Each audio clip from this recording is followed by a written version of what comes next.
हरिओम मेरे प्रिय धनु राशि के साथियों, एक बड़ा यू टर्न होने वाला है इन 7 दिनों में। 7 जुलाई से लेकर 13 जुलाई की बड़ी भविष्यवाणी। आपका हार्दिक अभिनंदन आपके ज्ञान दर्शन यूट्यूब चैनल में। आप सभी को बता दूं कि जुलाई माह के ये दूसरे सप्ताह में कुछ विशेष घटनाएं घटित होंगी। हम आपको कुछ विशेष बातें ही आपको बताने वाले हैं। देखिए, कुछ विशेष राजयोग की बताऊं तो इस सप्ताह में मालव्य राजयोग वृषभ राशि में बन रहा है। गुरु आदित्य नामक राजयोग सूर्य गुरु की युति से मिथुन राशि में और चंद्रमा वृश्चिक राशि में रहकर शुक्र के साथ नीच भंग राजयोग बनाएंगे।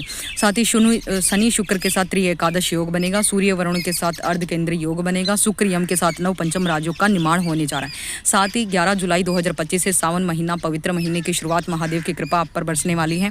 तो चलिए जानते हैं 7 दिन आप लोगों के लिए किस प्रकार की जिन चीज़ों को आप देखकर अपनी लाइफ आइडिया लगा सकते हैं कि सप्ताह आपके लिए कैसा रहने वाली है, आपकी लाइफ में कौन से उतार चढ़ाव आ सकते हैं। देखिए, जो सप्ताह आपकी महत्वाकांक्षाओं को बल देगा, यानी आपके अंदर एनर्जी लेवल गजब का होगा। आपके अंदर मेहनत करने का जोश जागेगा। आप अपनी इच्छाओं की पूर्ति के लिए खूब मेहनत करेंगे, खूब प्रयत्न करेंगे, खूब संघर्ष करते हुए नजर आएंगे और ईश्वर की एक दिव्य शक्ति भी आपको मिलने वाली है। कार्य क्षेत्र में सकारात्मक बदलाव आएंगे। घर में किसी मांगलिक कार्य की योजना भी बनती हुई नजर आएगी। आर्थिक रूप से ये सप्ताह अच्छा रहेगा। जीवन साथी के साथ किसी विषय पर मतभेद हो सकता है, पर जल्दी ही समाधान भी निकल जाएगा। पाचन से संबंधित परेशानियां, पानी अधिक पिएं। आपको डाइजेशन से रिलेटेड समस्याएं हो सकती हैं।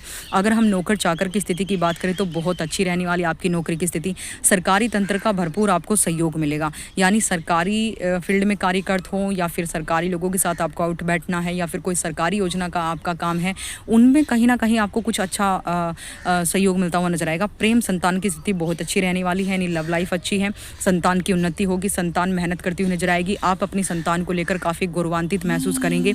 इसके साथ ही आप देखेंगे कि आपका रुका हुआ धन आपको इस समय वापस मिलता हुआ नजर आएगा। आय के नए साधन आपके खूब बनने वाले हैं। आय के साधनों में वृद्धि होगी। यात्रा का योग भी प्रबल तरीके से बनेगा। आप देखेंगे यात्राएं आपके लिए खर्चीली होंगी, लेकिन कहीं ना कहीं भी आपकी ज़रूरत के हिसाब से होंगी। आप अपने कार्य की ज़रूरत के लिए, अपनी ज़रूरी कामों के लिए यात्रा करने वाले हैं।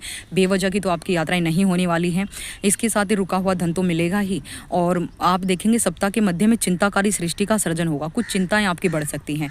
कर्ज की स्थिति आएगी, यानी कुछ लोगों को अपने काम को शुरुआत करने के लिए कुछ ना कुछ इस तरह का। आप फिलहाल तो यहाँ पर रोजगार की स्थिति काफ़ी लोगों की बिगड़ी हुई है, तो कहीं ना कहीं अपने रोजगार के सृजन के लिए कर्ज की स्थिति कुछ लोगों की बनेगी और कर्ज मिलना भी इनके लिए थोड़ा मुश्किल होगा और उतारना भी मुश्किल होगा। तो ऐसे में देखिए, असंभव चीज़ें तो कुछ भी नहीं है। आपको बस धैर्य नहीं खोना है और कठिन परिश्रम के साथ ईश्वर का नाम लेके आगे बढ़ते जाना है। तमाम मुश्किलें भी आएंगी, वो दूर होंगी और आप अंधेरी रात से फिर उजाले में आएंगे। सकारात्मक ऊर्जा का संचार आपके अंदर होगा और ज़रूरत की चीज़ें आप खरीदेंगे। सामाजिक मान सम्मान में वृद्धि होगी। इस समय आपको किस तरह की पूजा करनी चाहिए? देखिए, नियमित रूप से आपको गणेश जी को दुर्वा घास अर्पित करनी है। डेली आपको दुर्गा चालीसा का पाठ करना, अपना नाम गोत्र बोलकर। साथ ही आपको जो है महादेव के मंत्र ओम नमः शिवाय का जितना हो सके यथाशक्ति जाप कीजिए। अपना नाम गोत्र, अपना स्थान बोलकर, अपनी इच्छा बोलकर। और एक पार्थिव शिवलिंग का 11 जुलाई से सावन शुरू हो रहा है, तो 11 जुलाई से अपने घर में मिट्टी के गमले से लेकर थोड़ा पार्थिव शिवलिंग का निर्माण करना शुरू कर दीजिए, या फिर आप पहले से ही बहुत सारी मिट्टी लाकर अपने घर के गमले में रख लीजिए। उसके बाद उसका पूजन, उससे शिवलिंग बनाकर उसका पूजन करना शुरू कर दीजिए। नियमित रूप से महादेव की असीम कृपा आपको मिलेगी। उसी के सामने बैठकर ओम नमः शिवाय का जाप